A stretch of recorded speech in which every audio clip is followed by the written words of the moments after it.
One final notice. One positively final notice. One, we have no option but to take legal action. And one, if you have paid our account in the last 10 days, please ignore some We must be the first tenants on this estate to get a solicitor's letter from the window cleaner. Good Lord. Don't say we've actually paid one of them. No, listen to this. Lord and Lady Seacroft have pleasure in accepting Rollo Bognor Regis's invitation and look forward to drinking his health at the Ritz on the 14th. You shouldn't be reading Mummy's private letters. She shouldn't be writing them, not to Rollo Bognor Regis anyway. The Ritz, for crying out loud, they'll be wanting to go to the back-house garden party next. It's the first year they've missed it. Mother was very upset. If she's so fond of garden parties, why didn't she come to the sale of work in aid of the Workers' Dawn Liberation Front? I'll tell you why. We may live in a council house and we may eat fish and chips 3 times a week, but underneath it all, our revered parents are still Lord and Lady of the Manor. That is very unfair. They're trying very hard indeed to be genuinely working class. Well, children, how do we look? Mother, you're wearing blue. Well, of course I'm wearing blue, dear. I've no option but to wear blue. It's the only decent piece of clothing I possess. Yes, so that's where that dress got to. I've been looking for it everywhere. Oh, don't be absurd, dear. It wouldn't fit you. Fight this tendency, my boy. That's my advice to you. Regard it as a passing fad. I've no doubt after a cold bath you'll be as right as rain. I don't want to wear Mother's dress. I want to pawn it. And the same goes for your morning suit. What? Pawn your father's suit? No, you go too far, Edwin. Gareth.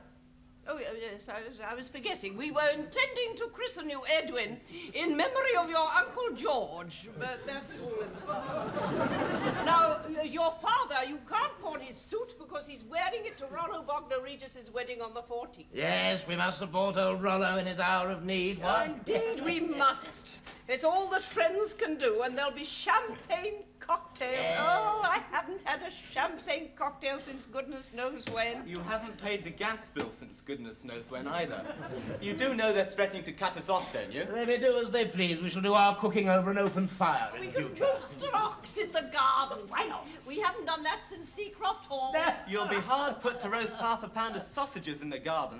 This is the butcher's bill, and this is the gas bill. Gareth, this ceaseless prattle about butchers and bakers and candlestick makers. The subject under discussion is not bills, but weddings. I repeat my original question.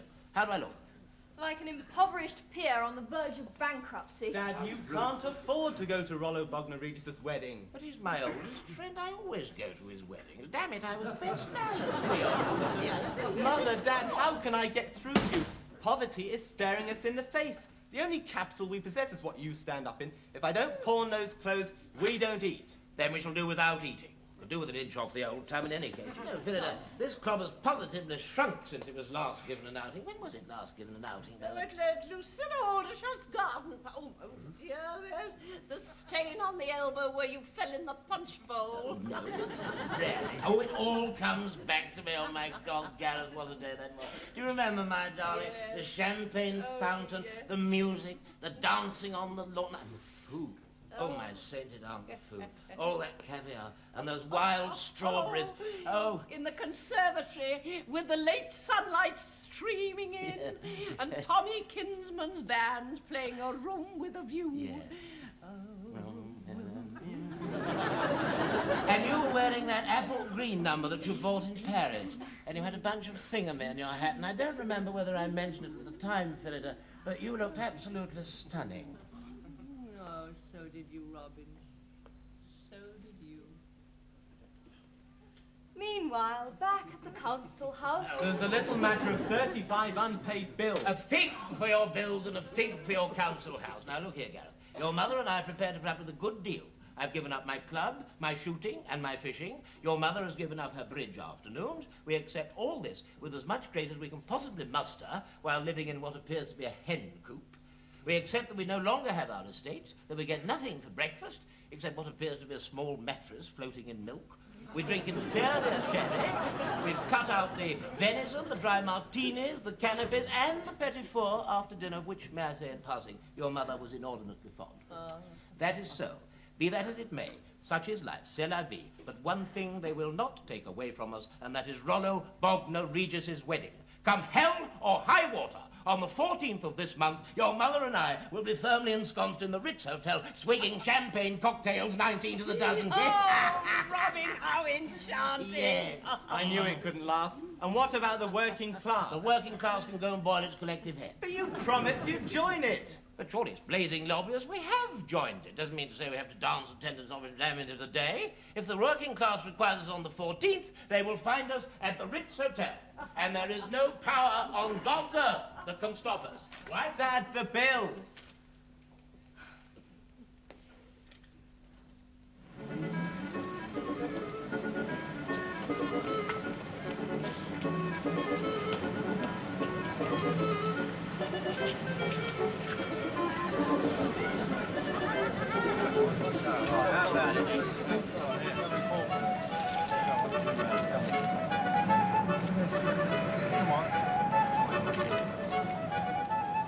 Cocoa, Mummy? Oh, thank you, dear. How possibly nourishing. Daddy, What, dear? would you like some cocoa? No, thank you, dear. Since you asked what I would like and what I fully intend to have on the evening of the 14th is a very, very, very, very large brandy and soda. Renegade? By the by, Gareth, did you remember to take my morning suit to the cleaners? Yes, Dad. And Davina, did you send my dress to the invisible menders?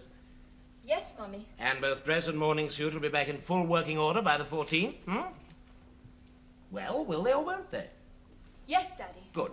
Then it only remains, Phillida dear, to raise about 40 or 50 pounds for incidental expenses, including wedding present, and we're all set and raring to go.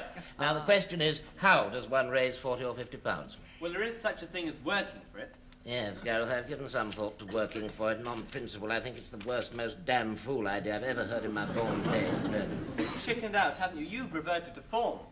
My dear Gareth, if we'd reverted to form, we should hardly be crouched over a tiled fireplace, consuming a chocolate drink. The truth is, old chap, you see, when a man set his heart on champagne cocktails at the Ritz, the more plebeian pursuits lose some of their glamour. So, the question remains, how does one raise 40 or 50 pounds without doing a damn stroke? Your late father set great store by his poker evenings. Yes, the trouble there is, my dear, the local sports here favour bingo, a game that baffles me completely.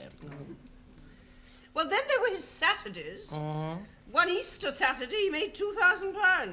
Yes, and lost it again on Easter Sunday at poker. But by Jove, Phillida, I believe you've hit it. Yes, Father's Saturdays. We'll do it. Daddy, you wouldn't dare. Dare? Who wouldn't dare? Daddy, we'll be the laughing stock of the whole neighbourhood. I don't care for the laughing stock of the whole British Isles. We're going to that blasted wedding by hook or by crook.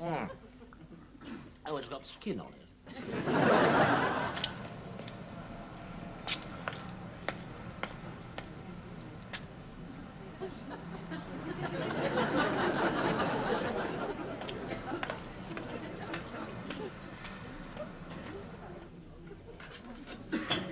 Pour me a cup of tea, Dad.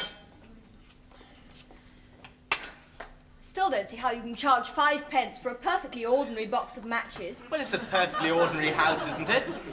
Anyway, nobody's going to turn up, so what does it matter? What you mean is that we hope no one's going to turn up. Well, what if he raised the money and wanted to know where his morning suit's got to? Don't even think of it. Thanks. 5 pence, please. The house wasn't built for the Seacrofts, of course. It was originally occupied by some people called Pearson. And thereby hangs a rather fascinating tale. Apparently, Mrs. Pearson had bad feet. She's still remembered in the neighbourhood for having suffered something chronic. Couldn't manage the stairs, apparently. No, these are their stairs, just as they were in the Pearson's days. Of course, the paintwork's been restored a bit. Well, anyway, ultimately, they moved into a council bungalow, or so legend has it, and the house passed to the Seacrofts. Very interesting. Well, Turning out of the Great Hall, we move into the drawing room. Now, this was completed in about 1948, I believe, at the same time as the main building. You will note the interesting proportions of the room. And a curious feature is the fireplace, which appears to have been installed by drunken navvies.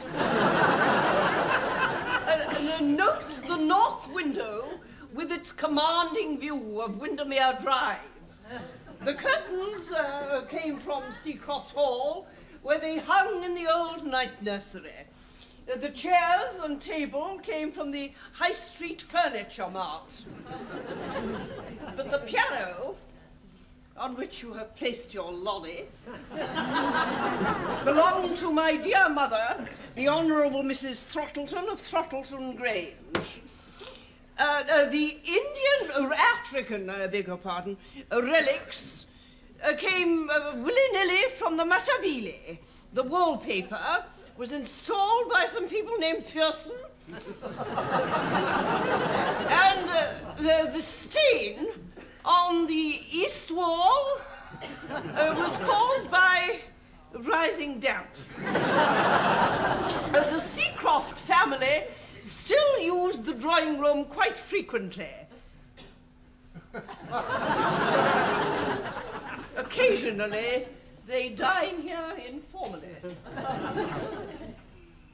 Yep, you see. Now, you see, we have a crack in the ceiling, and this, of course, is the light switch. Oh, and this fellow here is a suit of armour, yes. No, I see. Been in the family over 300 years. You'll have heard of Oliver Cromwell, no doubt? Yeah. I reckon you're not fought with the Cavaliers, eh? No. We were in the war surplus racket, as a matter of fact. There's scores of these things. Oh, now this. This is the linen cupboard. Probably once used for storing linen, but now a depository for carrots and turnips. Fond of a bit of veg, are you? Detest both carrots and turnips, but we fetched over 600 weight from Seacroft Hall, you see. Well, waste not, want not, what?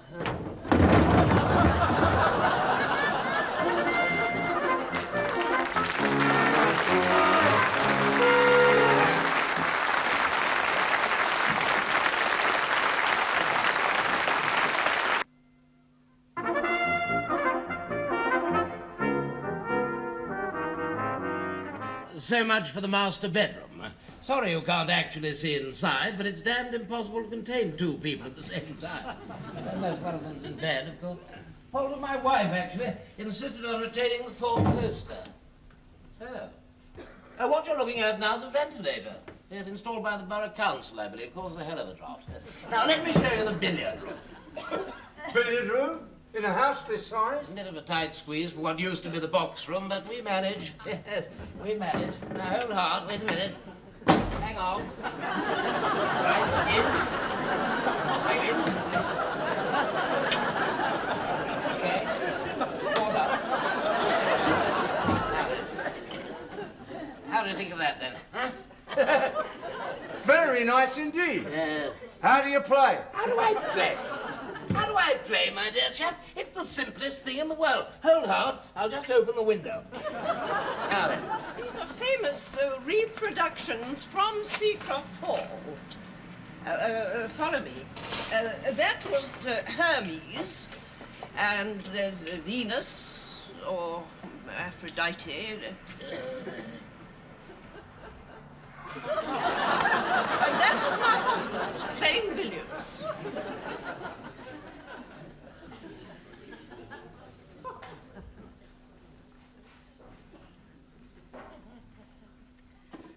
There's a crust there that you haven't finished. Thank you.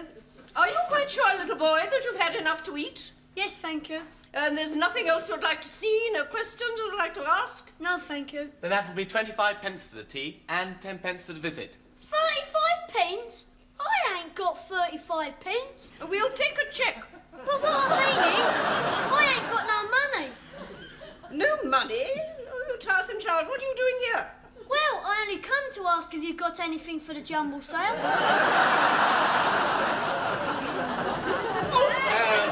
Hard luck. Yes, I thought that chocolate. Yes, let me take your cue. Now, can we get past? All right. There we go. There's your cue. Now then.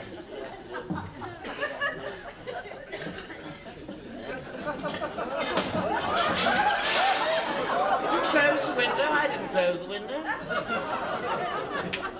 Oh, damn.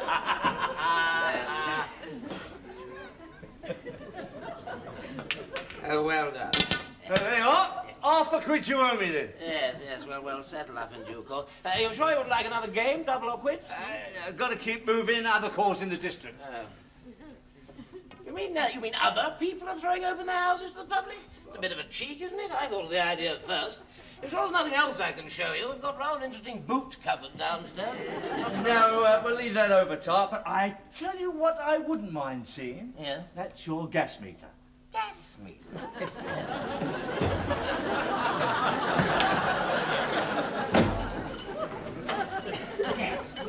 Yeah. It's a perfectly ordinary gas meter. There's nothing curious about it, I do assure you. Yes, well, I do appreciate that, but you see, I've come round to cut off your gas.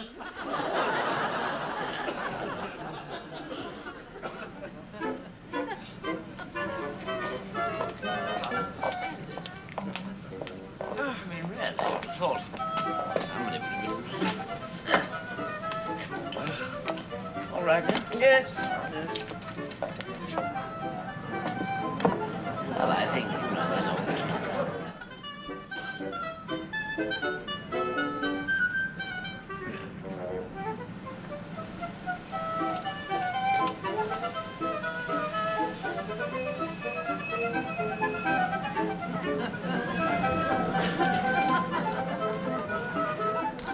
Well, I suppose we can claim the sale of work was a limited success. 39 pence and a quantity of trouser buttons. Not quite the haul we hoped for. It's really very disappointing. One puts oneself out for these people, and they don't rise to the occasion. It reminds me of Dorset, when my dear mother organised her Flag Day. A Flag Day? No, Daddy. No, perhaps you're right. The object of the exercise, after all, is to end up at the Ritz Hotel and not at the Old Bailey. Ah, now, Gareth, you're the mathematician of the family. What's 40 or 50 pounds minus 39 pence for the quantity of trouser buttons? Look, Dad. Oh, for heaven's sake. Mother, can't you tell him? Tell what and to whom? You know. No, I don't know. But he's living in a dream world, Mummy. The fun days are over. There will be no champagne cocktails at the Ritz. I shall believe that to be so when your father tells me it is so. Not even 39 Dan pence. It's 34 Dan pence and some Italian job. That made of tin foil, I ask you. Really was impertinent. When were we last in Italy, my dear? Oh, in 1949, we stayed at the embassy. And yet people go there in droves, year after year. How does the embassy manage to put them up? They go on package tours, Dad, and the reason they go year in, year out is because they work for a living. Work, yes. Real work, not babysitting or putting on flower shows. Your actual 40-hour week, getting your hands dirty, work. You know, Gareth, I'm beginning to think you're right. Phillida, my dear, we have shilled and we have shallowed. We have dipped our toes in the water, but we have failed to dive in at the deep end. Yes, yes, dear. I have put my mind to the matter now. Have you read the advertisement in the evening paper? What advertisement? The Go-Go Club Herbert Morrison bypass requires topless dancers? No.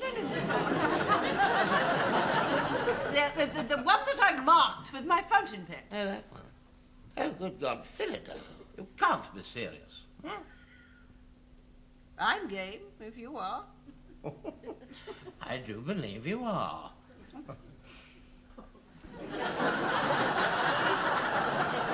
Heaven. Oh, absolute bliss. Is it Sunday tomorrow? Do tell me it's Sunday tomorrow. You know it's Sunday tomorrow. Yes, I know, but I wanted official confirmation. Just think, Phillida, a whole day off. We can lie in bed. You've done very well. We'll bring you breakfast in bed, won't we, Gareth? I suppose congratulations are in order. At least you've stuck it out for a week. A week? That feels like a century. Never mind, Mummy. Think of that lovely wage packet. Oh, Phillida, yes, the wage packet. Oh, rather, yeah. They're curious, are they not? They remind me of those lavender sachets one had as a girl. Yeah. Aren't you going to open yours? No, you open yours first. All right. No, you open yours first. No, go on. It doesn't matter who opens who first. The main question is, which of the bills are we going to pay first? Bills? Did you say bills? Pull yourself together, Gareth. Have you gone stark, staring, raving mad? Do you suppose that your mother and I have slaved away from 9 in the morning till 6 at night from Monday to Saturday in order to pay the blasted bills? I thought that was the general idea. And all I can say to you, my boy, is you've inherited the family characteristic and gone clean off your chump. These wage packets are firmly earmarked for Rollo Bognor Regis's wedding. Oh, no. Oh, I I must contradict you, Davina, yes. And there will be champagne cocktails in vast quantities, and don't say that we've not deserved them. Mum, Dad, do see sense. You can't possibly go to Rollo Bogner-Regis's wedding. I fail to see why not. Well, for one thing, you don't have any clothes. What do you mean? Tell him, Gareth. I can't. Well, one of us has to. Coward. All right. Look, Dad, I've got something very important to say to you. It's about your morning suit. Morning suit? What morning suit? The morning suit you intended to wear to Rollo Bogner-Regis's wedding. And what gave you the impression I was going to wear a morning suit? You always have done. In the old days, Davina, possibly, but these are not the old days, and times have changed, and we've adapted to them. Damn it, that's how the Seacrofts survive. But, Daddy, you're going to the Ritz for champagne cocktails. If we are going to the Ritz, where champagne cocktails may very well be consumed, is because we've earned the wherewithal to get to the Ritz. Your mother and I have done a full week's work. Here are our wage packets to prove it. We are workers. Do you seriously suppose we shall go to the Ritz flying false colours? No, Daddy. Then there's nothing more to be said, Davina. They've deducted something extraordinary called national insurance from my... deducted something extraordinary called national insurance from yours.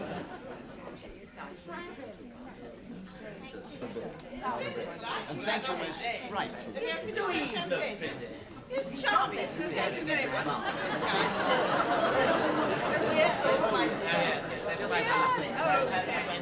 Thank you very much. Very much indeed. Oh, how charming. Now come along. Always the last to leave, as usual. Splendid wedding reception. It's the best one you've ever had, in my opinion. Oh. Well, anyway, I'm delighted that you were able to come, and thanks most awfully for the present. Oh, It's yes, absolutely delicious. pleased. We're pleased that you liked it. We were just afraid we didn't know whether you preferred the fruit and nut or the plain milk. You know, you are a couple of silly asses. What on earth made you think that this was a fancy dress affair? Fancy dress? Who never gave you that notion, Rollo? This isn't fancy dress. We've earned this rig out by the sweat of our brow, damn it, haven't we, Phillida? Absolutely. Well, I heard some ridiculous story that you were working for your living, but I naturally assumed that it was some sort of silly joke. Oh, there was no joke, I assure you. Awfully bad luck, you're losing your home and all that. I bet you wish you were back in Seacroft Hall tonight, eh? Well, can't say we don't miss the old place, you know. Brandy and sodas by the fireplace, a few dogs, and old Barmforth buckling away in the background. I never liked Barmforth. No. Oh, well, it no longer matters damn whether you did or not. The truth is, Rollins, we were obliged to change our ways. Took a bit of getting used to, but you know, Phillida, I do believe we've damn well made it, you know, dear. You're damn well right, my dear. Steady.